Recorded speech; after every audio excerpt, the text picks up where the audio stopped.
Right here. Just, he's been shot. Just relax. Oh my fucking. Relax. Ce qui se passe à Vegas reste à Vegas. Vous avez sans doute déjà entendu cette phrase mythique. Malheureusement, le 1er octobre 2017, cet adage va être mis à mal quand des événements tragiques vont frapper la capitale mondiale du jeu et faire la une des journaux du monde entier. Une tuerie de masse qui va devenir celle avec le bilan le plus lourd de toute l'histoire des États-Unis. Dans l'épisode d'HVI d'aujourd'hui, je vous raconte la terrible histoire de la tuerie de Las Vegas. Générique.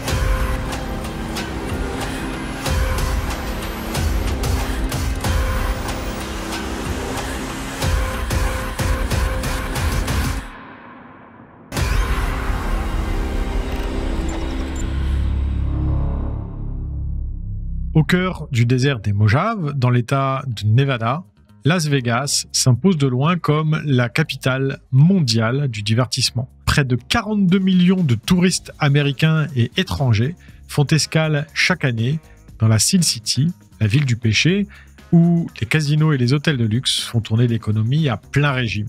Le dimanche 1er octobre 2017 est une journée comme les autres sur le Las Vegas Strip, cette portion du Las Vegas Boulevard, où sont regroupés les plus grands établissements de luxe de la ville, mais également du monde. La mythique enseigne Welcome to Fabulous Las Vegas vous accueille dans cette bulle active à toute heure du jour et de la nuit. Bienvenue à Las Vegas la fabuleuse. À quelques centaines de mètres de là se tient le Mandalay Bay Hotel and Resorts, immense complexe de luxe surplombant le boulevard. Dans une ambiance tropicale inspirée des mers du Sud, les 3 branches du bâtiment de 39 étages construit en 1999 accueillent plus de 3000 chambres et un casino de 12 500 mètres carrés. Il est un peu plus de 21h et Jesus Campos, qui officie comme agent de sécurité dans l'hôtel, termine sa ronde dans l'aile nord. Le poste de sécurité lui a demandé, un petit peu plus tôt, de vérifier des alarmes déclenchées par le HotSOS, le système informatisé qui centralise la gestion et la sécurité de l'ensemble du complexe. Des alertes de ce type-là, il en arrive des dizaines tous les jours, provenant autant d'appels de clients et de défaillances techniques que de portes de chambre laissées entrouvertes au départ des occupants. Rien d'inquiétant a priori. C'est une soirée comme une autre. Après un contrôle de routine au 30e étage, l'agent de sécurité grimpe par les escaliers de service pour la dernière vérification à son programme, 2 étages plus haut. Mais alors qu'il arrive au 32e étage, la porte permettant d'accéder au couloir et aux chambres lui résiste, et c'est un problème parce que les escaliers qu'il a empruntés sont destinés à l'évacuation en cas d'incendie par exemple. Or sur ce point, les normes de sécurité sont très strictes, les mêmes qu'en France. L'accès ne doit pas être obstrué ou bloqué par quelque moyen que ce soit, et ce à aucun moment. Les portes ne sont d'ailleurs pas équipées de verrous, ce qui rend la situation d'autant plus préoccupante. Jesus Campos rebrousse chemin jusqu'au 31e étage, où il emprunte l'ascenseur principal pour rejoindre le 32e et enquêter sur l'incident. Le couloir qui longe les chambres de l'aile 100 est vide et silencieux, entrecoupé d'alcôves pour chaque porte. Le sas menant aux escaliers de service se situe tout au bout du couloir, donc l'agent de sécurité traverse tout l'étage depuis le foyer central où l'ascenseur l'a déposé.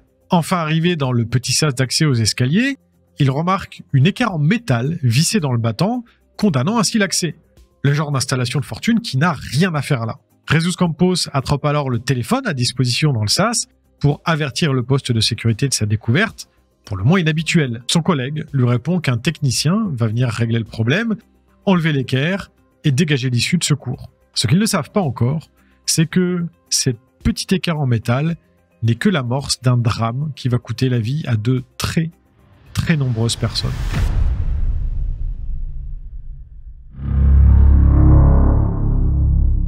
De l'autre côté du Las Vegas Boulevard, Jason Aldean monte sur la scène du Route 91 Harvest. Sa performance venant clore les 3 jours de concert en plein air du festival. Le Route 91 Harvest, appelé ainsi d'après l'ancien nom du boulevard, existe depuis 2014 et rassemble chaque année des dizaines de milliers de spectateurs autour de grands noms de la musique country. La scène du festival est occupée depuis 15 heures et il fait encore chaud, malgré la nuit tombée. La majorité des 22 000 festivaliers attendus ce jour-là sont encore présents pour le dernier artiste au programme. Vers 22h05, le chanteur entame donc son tour de scène avec When She Says Baby, un single sorti quelques années plus tôt, lorsque des bruits de pétards fendent la nuit. Plusieurs secondes s'écoulent.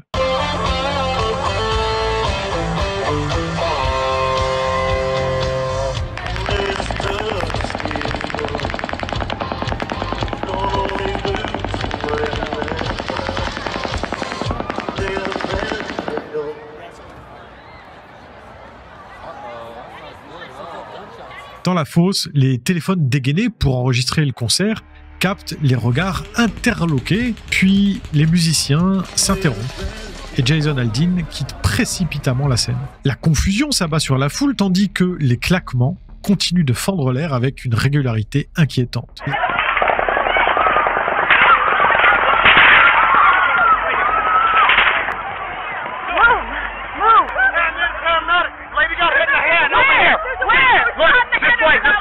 Les effectifs de sécurité sont nombreux ce soir-là pour encadrer l'événement. En plus de la sécurité du festival, c'est plus de 50 agents du LVMPD, le Las Vegas Metropolitan Police Department, qui sont présents pour s'assurer que tout se passe bien et pour éviter tout incident. Ils sont les premiers à sonner l'alerte. Ce ne sont ni des pétards, ni des feux d'artifice.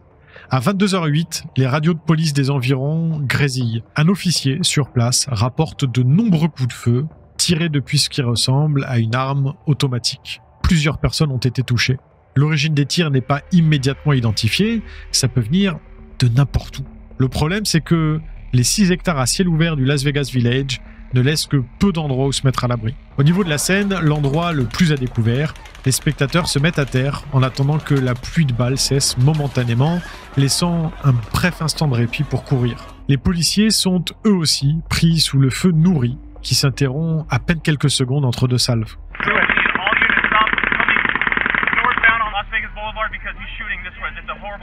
Un officier est touché, les blessés se comptent déjà par dizaines, la panique est écrasante.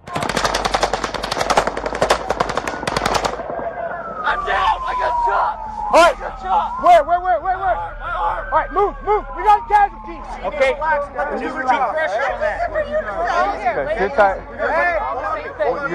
Les renforts et des ambulances arrivent rapidement sur les lieux alors que les salves meurtrières continuent de fuser. Ils doivent orienter au plus vite les gens affolés vers des lieux sûrs, mais à cette urgence vitale s'ajoute la nécessité absolue de débusquer au plus vite le ou les assaillants pour faire cesser l'attaque. Les agents du LVMPD s'attellent à cette tâche, mais les informations sont chaotiques.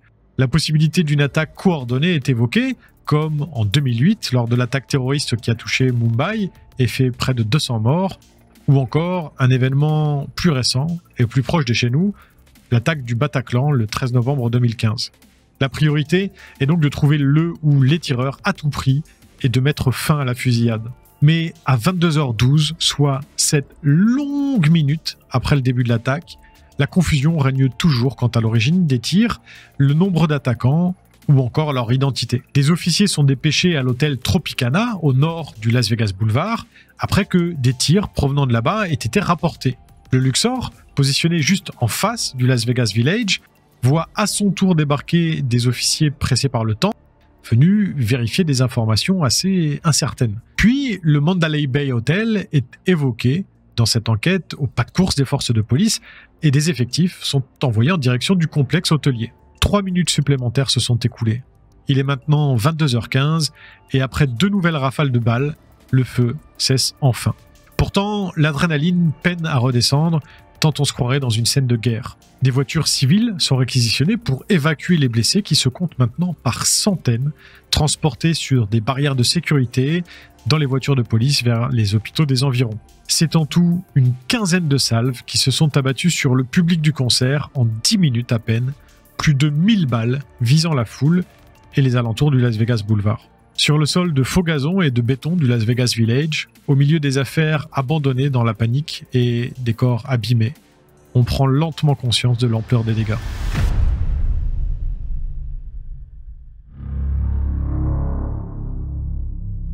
Au 32e étage du Mandalay Bay, les premiers coups de feu n'ont pas échappé à Jesus Campos, revenu dans le couloir après son appel au poste de sécurité. L'agent de sécurité ne saisit pas tout de suite de quoi il s'agit. Ça ressemble à un bruit de perceuse, des coups rapides et réguliers. Mais après un instant de flottement, des balles traversent la porte de la chambre 3235 et viennent s'écraser dans les murs et la moquette. Jesus Campos court se mettre à couvert dans un renfoncement quelques mètres plus loin avant de prendre conscience qu'il a été touché et qu'il est blessé à la jambe.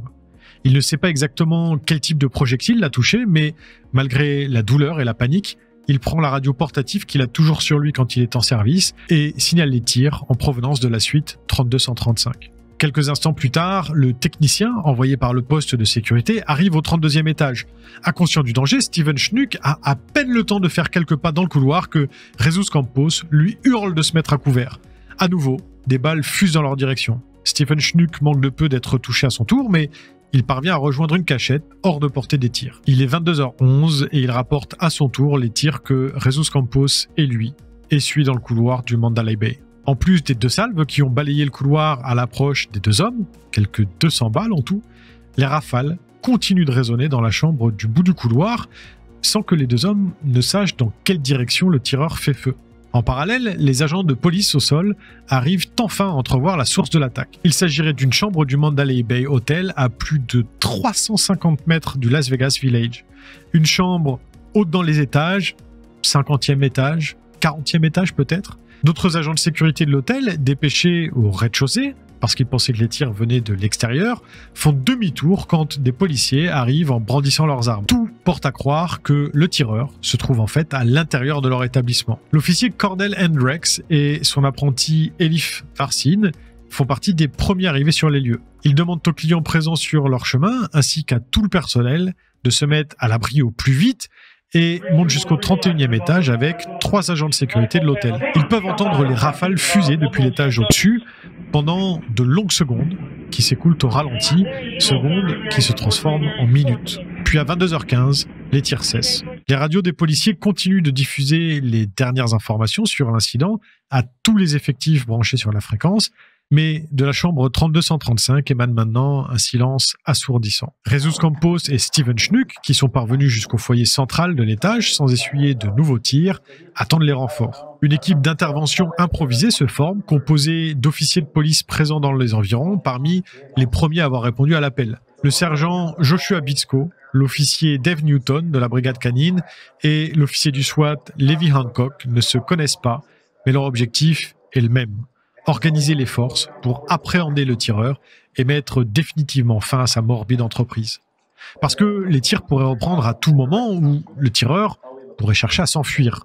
Les 3 hommes prennent la direction des opérations et rejoignent le 31e étage par les escaliers, rapidement rejoints par d'autres officiers du SWAT. Ils sécurisent soigneusement les lieux, faisant évacuer les occupants des chambres, puis montent par les escaliers jusqu'au 32e étage, où ils retrouvent l'officier Cornell Hendricks et les autres qui attendaient là. Joshua Bitsko et Levi Hancock forcent la porte des escaliers peu avant 23h, délogeant les vis qui maintenaient l'équerre en place, et ils parviennent enfin dans le couloir. Un chariot du service d'étage est abandonné dans le passage, une caméra posée dessus, calée sous une assiette au milieu des restes d'un repas. Les câbles tirés du chariot jusqu'à la chambre 3234, attenante à la suite 3235, inquiètent les policiers. Une bombe artisanale pourrait s'y trouver, relier un détonateur à l'intérieur de la pièce, mais une rapide inspection leur permet de balayer leurs doutes. Comme près de 40 minutes se sont maintenant écoulées depuis les derniers coups de feu, ils avancent prudemment pour s'assurer que le tireur est toujours là et l'appréhender le cas échéant. Avec l'arrivée d'officiers du SWAT,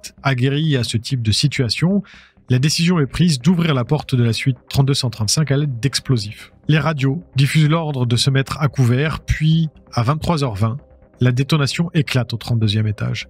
La suite 3235 du Mandalay Bay est ouverte. L'odeur si caractéristique de la poudre noire embaume l'atmosphère du grand séjour, prenant les membres de l'unité d'intervention à la gorge, tandis qu'ils entrent dans la pièce.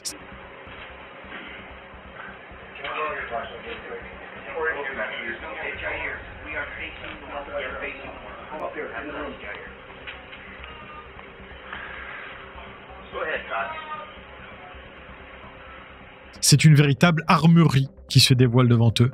Des armes sur le sol, sur le bar, sur les fauteuils, des chargeurs de munitions en pagaille, pleins et vides.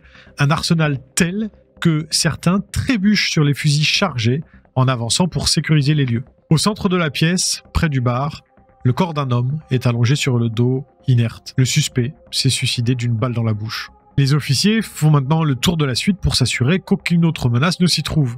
Ils forcent l'entrée de la chambre 3234, reliée à la 3235 par une porte, et ils y découvrent encore d'autres armes, mais aucun complice. Seul, l'homme a perpétré en une dizaine de minutes, ce qui sera ensuite rapporté comme la pire tuerie des États-Unis, faisant 60 morts et plus de 800 blessés. À la suite de cette tragédie, tandis que la ville de Las Vegas pleure ses victimes, sous le choc de cette attaque d'une violence inouïe, le Las Vegas Metropolitan Police Department ouvre l'enquête pour faire la lumière sur la suite d'événements qui a conduit à un bilan aussi dramatique.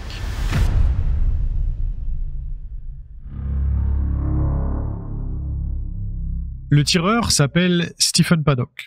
Né le 9 avril 1953 et âgé de 64 ans, il est comptable et investisseur en immobilier et il est l'aîné d'une fratrie de 4 garçons. C'est leur mère, Dolores Hudson, qui les a élevés seuls après que son père, Benjamin Paddock, se soit fait arrêter pour un braquage de banque en 1960, alors que Stephen n'était âgé que de 7 ans.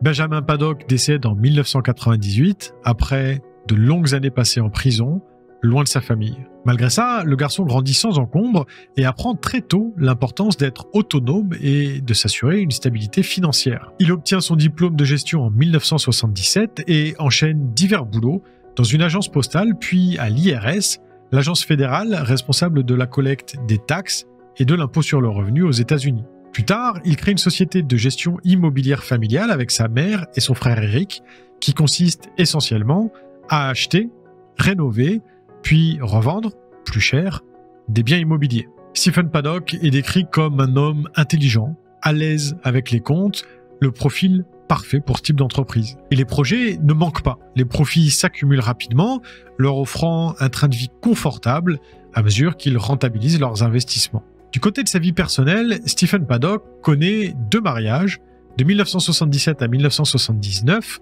puis de 1985 à 1990, qui se solderont tous les deux par un divorce en bons termes. Par la suite, il rencontre Mary-Lou Danley, avec qui il entame une relation qui, elle, durera plus longtemps. Ils vivent entre leurs 2 logements, situés tous les deux dans l'état du Nevada, à Mesquite et à Reno respectivement, soit près de 8 heures de route entre l'un et l'autre. Ensemble, ils voyagent à plusieurs reprises à l'étranger, participent à des croisières, bref, les choses semblent bien se passer pour cet homme discret et sans histoire. Stephen Paddock a également des hobbies. Comme des milliers d'Américains, c'est un grand amateur de casino et de jeux de hasard, plus particulièrement le vidéo-poker, très populaire dans les salles de jeux du Las Vegas Strip. Et le hasard lui réussit plutôt bien. Au cours de ses longues nuits assis devant les machines à sous en jogging et en claquettes, il lui arrive de gagner jusqu'à $1 million en une session. Le profil de joueur chouchouté par les hôtels qui n'hésite pas à offrir une qualité de service supérieure à ses habitués et parfois même à leur payer leur séjour dans les meilleures suites pour les inciter à jouer toujours plus, à dépenser toujours plus. Petit traitement de faveur que Stephen Paddock connaît bien. Son autre grand passe-temps, ce sont les armes à feu. Il en possède une trentaine, des armes de poing et des fusils de chasse, une collection qu'il consolide depuis le début des années 80. Aux États-Unis, où détenir des armes de guerre est légal et extrêmement facile, ce hobby n'a rien d'inhabituel et ses proches ne voient en cela qu'une simple passion. Mais cette passion prend une tournure plus inquiétante à partir de 2016. En un an, il fait l'acquisition de 55 nouvelles armes, des fusils, ainsi que de beaucoup de matériel, des munitions et des accessoires. Le tout, bien sûr, en toute légalité. Mary-Lou Danley, qui partage sa vie depuis plusieurs années maintenant, ne prend pas tout à fait la mesure de ce qui couvre et ne s'inquiète donc pas particulièrement de ses achats. Il est aussi un petit peu déprimé et distant ces derniers temps, et ce, depuis qu'il a rencontré quelques difficultés financières quelques années plus tôt, mais tout le monde peut rencontrer de mauvaises passes. Stephen Paddock a l'air de s'en sortir, il a même refusé le traitement antidépresseur proposé par son médecin, lui préférant une prescription de diazépam, aussi connu sous le nom de Valium, un médicament anxiolytique couramment proposé pour soigner les épisodes de dépression. Rien de particulièrement alarmant. Le 25 septembre 2017, il arrive au Mandalay Bay, où une suite VIP lui a été gracieusement attribuée au 32e étage, tout au bout du couloir, près des escaliers de secours. La suite est constituée d'une grande chambre et d'un séjour spacieux, équipé de fauteuils, de plusieurs canapés, d'un bar et d'une kitchenette, dans une ambiance cosy et chaleureuse. Les larges baies vitrées orientées plein nord offrent une vue imprenable sur l'hôtel Luxor, le voisin du Mandalay Bay, et sur le Las Vegas Boulevard et le Las Vegas Village sur la droite.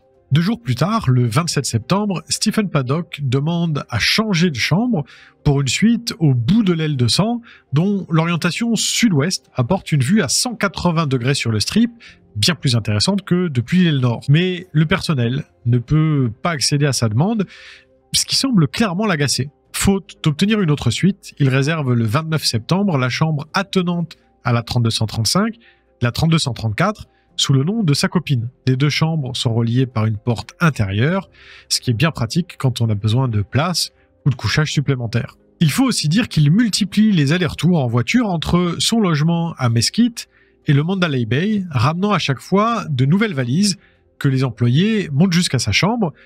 Ça fait beaucoup d'affaires pour un seul homme, mais dans le domaine du luxe, on n'ennuie pas les bons clients si leur comportement n'est pas particulièrement suspect. Mary-Lou Danley a quelques contacts avec lui pendant son séjour. Ils discutent par message de tout et de rien. Stephen Paddock échange également quelques fois avec le staff de l'hôtel. Il commande plusieurs repas en room service, en demandant notamment qu'on laisse le chariot dans la chambre, et il demande aussi un mini-frigo supplémentaire. Et lorsque le personnel vient faire le ménage et changer les draps, le sexagénaire reste dans la chambre, installé devant son ordinateur portable. En somme, son comportement n'a rien d'anormal aux yeux du staff, qui a vu bien pire comme client. Dans la nuit du 31 septembre au 1er octobre, il descend pour jouer au vidéo-poker au casino, puis remonte dans sa chambre au lever du soleil, selon son rythme habituel. Un peu plus tard dans la journée, il récupère encore 2 valises dans sa voiture qu'il confie au service de voiturier du Mandalay Bay. Une fois remonté dans sa chambre, il fait appel une dernière fois au room service pour commander son déjeuner. Seul, derrière les portes closes, Stephen Paddock est en fait en train de méticuleusement se préparer. Il installe une petite caméra sur le Judas de la suite 3235 pour surveiller les allées et venues dans le couloir et s'assurer de ne pas être dérangé. Dans la chambre 3234, un ordinateur relié au chariot du room service laissé devant la porte, lui offre une vue supplémentaire de l'étage au moyen d'une webcam cachée sous une assiette renversée. Des nombreuses valises qu'il a ramenées de sa résidence de Mesquite, il extrait les fusils semi-automatiques achetés au cours de l'année passée, des AR-15 et des AR-10 principalement. Des modèles parmi les plus populaires aux États-Unis parce que peu chers, à partir de $500, soit environ 460 €, très maniables et même plébiscités par le National Rifle Association of America, le plus gros groupe d'influence pro-armes aux États-Unis. Pour optimiser les performances de ces fusils, il a également fait l'acquisition de plusieurs bump stock, cette sorte de crosse amovible qui, montée sur un fusil semi-automatique, permet de tirer des rafales de 400 à 800 balles par minute en maintenant simplement la détente enclenchée. Il a déjà fait les calculs, noté la portée théorique de ces fusils et le sens du vent sur un petit morceau de papier en guise de mémo. Les fenêtres sont idéalement orientées avec une trajectoire directe sur le Las Vegas Village à quelques 500 mètres, à peu près la distance d'efficacité moyenne de ces fusils. Il dispose l'ensemble des 24 armes qu'il a apportées dans les différentes pièces en direction des portes mais également des fenêtres posées sur des trépieds ou des bipodes pour s'assurer une bonne prise en main et il installe également quelques coussins au sol pour plus de confort. En fin de journée, discrètement, il sort de sa chambre avec une visseuse pour condamner la porte des escaliers de secours située juste à droite de la porte de la chambre 3235 et en face de la 3234. Ainsi, il est sûr d'être au courant dès que quelqu'un s'engagera dans le couloir. Parce que l'homme sait que dans ce genre de situation, les services de police utilisent les escaliers et non pas l'ascenseur. Pour parfaire ses préparatifs, il brise 2 fenêtres avec un petit marteau, également apporté pour l'occasion, recouvert de scotch, histoire d'atténuer le bruit. Il est fin prêt. Stephen Paddock attendra jusqu'au début du dernier concert prévu au programme du Route 91 Harvest à 22h05. Alors que Jason Aldean entame sa performance, il arme un premier fusil et commence à tirer sur la foule présente devant la scène.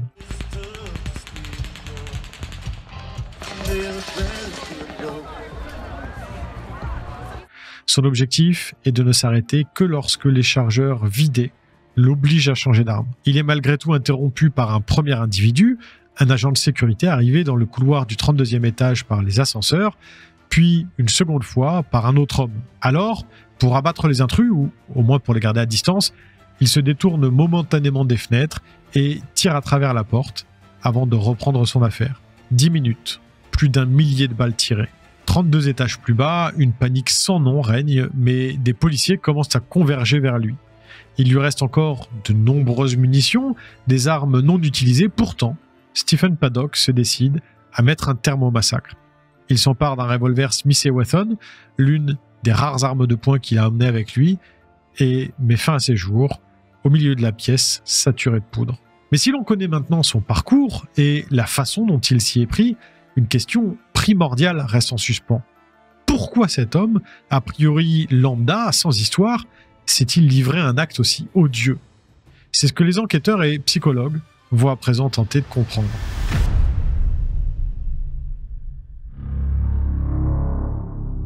Le terme de mass shooting, ou tuerie de masse, est utilisé pour désigner une tuerie perpétrée par un tireur seul, prenant une foule pour cible, un type de crime qui se différencie des meurtres en série ou d'autres formes d'assassinat. On parle d'au moins 4 victimes en peu de temps et dans une zone géographique restreinte, avec une prédominance de l'utilisation d'armes à feu, aussi pratique que redoutable. Ce nouveau type de tueur serait d'ailleurs apparu avec l'arrivée sur le marché d'armes d'assaut semi-automatiques et automatiques. La préparation en amont est aussi un marqueur fort dans le mode opératoire. Stephen Paddock s'organisait depuis des mois. Toutes les armes achetées entre 2016 et 2017, ses déplacements, ses recherches sur Internet, toutes ces découvertes mises au jour pendant les investigations vont dans le sens d'une tuerie soigneusement planifiée. Il aurait également visé d'autres festivals sans aller jusqu'au bout. Début août 2017, l'homme avait réservé une chambre au-dessus du festival Lollapalooza, qui se tient à Chicago dans l'Illinois du 3 au 6 août. Même manège à l'occasion du festival de musique Life is Beautiful, qui se tient du 22 au 24 septembre à Downtown Las Vegas, où il avait pris une chambre à l'hôtel Ogden du 17 au 28 et avait été vu apportant de nombreuses valises jusqu'à sa chambre. Les deux festivals, tout comme le Route 91 Harvest, se déroulaient en plein air et sur plusieurs jours. Et dans les deux cas, Stephen Paddock avait demandé des chambres avec vue sur les zones qui doivent accueillir les concerts. Mais impossible de déterminer s'il comptait passer à l'acte à ce moment-là, ou même s'il avait des armes dans ses bagages. Aurait-il hésité? Et si oui, pour quelle raison? Il a également réservé plusieurs nuits au Mandalay Bay au cours du mois de septembre, ce qui lui aurait sans doute permis de repérer les lieux tout en profitant du casino.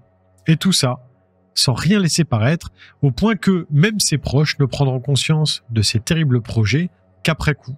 Mais alors, qu'est-ce qui pousse un homme à de telles extrémités? Comment est-ce qu'un homme, sans antécédent judiciaire, avec une situation financière et familiale stable, a-t-il pu tirer sur des centaines de personnes en sachant pertinemment ce qu'il faisait? Les motifs qui se cachent le plus souvent derrière ces tueries vont de l'acte politique, terroriste, à une volonté de se venger ou de devenir célèbre, qu'importe le moyen. La plupart des tueurs de masse laissent derrière eux un manifeste ou une lettre de suicide qui deviennent de véritables sources d'inspiration pour d'autres. On peut notamment citer la tuerie de l'école primaire Sandy Hook en 2012, dont l'auteur portait un intérêt tout à fait malsain pour ses prédécesseurs. Autre marqueur assez fréquent, la fascination pour les armes à feu et un complexe de Dieu. L'objectif serait alors de marquer les esprits, de prouver une forme de supériorité ultime sur toute personne croisant leur chemin. Même si, statistiquement, les tueries de masse pèsent assez peu dans le nombre de morts par arme à feu aux États-Unis, 336 morts contre 13 576 pour l'année 2017, elles laissent néanmoins une empreinte forte dans la mémoire collective, de par son caractère gratuit, aléatoire et implacable, la garantie d'une couverture médiatique phénoménale. Sauf que, dans ce cas, les enquêteurs rencontrent un problème de taille. Stephen Paddock n'a laissé aucune note derrière lui pour expliquer son geste. Alors, des documents ont bien circulé sur Internet, des notes supposément écrites de sa main. L'organisation terroriste État islamique a également revendiqué l'attaque, présentant l'homme comme l'un de ses adeptes. Mais le LVMPD confirme au cours de l'enquête que Stephen Paddock n'avait aucun lien avec quelque organisation criminelle ou idéologie extrême que ce soit. Et aucun élément non plus permettant de conclure à une fascination pour d'autres tueurs de masse, bref, rien pour déterminer précisément ses raisons. On pourrait penser alors à un acte psychotique, une piste mise en avant lorsque les enquêteurs ont connaissance du terrain un petit peu dépressif de Stephen Paddock et de l'augmentation récente de sa consommation d'alcool. Au cours des années précédant l'attaque, il a reçu plusieurs ordonnances pour du diazépam, un anxiolytique courant destiné à traiter, entre autres, la dépression, l'anxiété et le sevrage alcoolique. Mais la dépression, tout comme la prise d'un médicament comme le diazépam, n'explique en rien le passage à l'acte. Certaines sources parlent aussi d'un possible trouble bipolaire, de difficulté à identifier et communiquer ses émotions, mais ces informations sont à prendre avec des pincettes parce que basées sur des témoignages et impossibles à vérifier puisque l'homme s'est donné la mort. Le lien entre maladie mentale et criminalité est, dans tous les cas, vivement critiqué par les chercheurs dans ces domaines. On ne peut pas parler de lien de cause à effet. Du côté de sa consommation d'alcool, l'homme n'a jamais montré aucun comportement violent avant la tuerie et les analyses toxicologiques montrent qu'il n'était pas alcoolisé lors des faits. L'hypothèse est donc peu crédible. Stephen Paddock semblait donc en pleine possession de ses moyens, du début à la fin. Alors pourquoi ? Malheureusement, les bribes de réponse à notre disposition ne seront jamais vraiment satisfaisantes. La seule certitude que l'on a aujourd'hui, c'est que Stephen Paddock a longuement prémédité son attaque et qu'il était animé par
au-delà de la seule tuerie de Las Vegas. Et vous, pensez-vous que durcir les lois sur les armes à feu aux États-Unis suffirait à éviter de nouveaux drames ?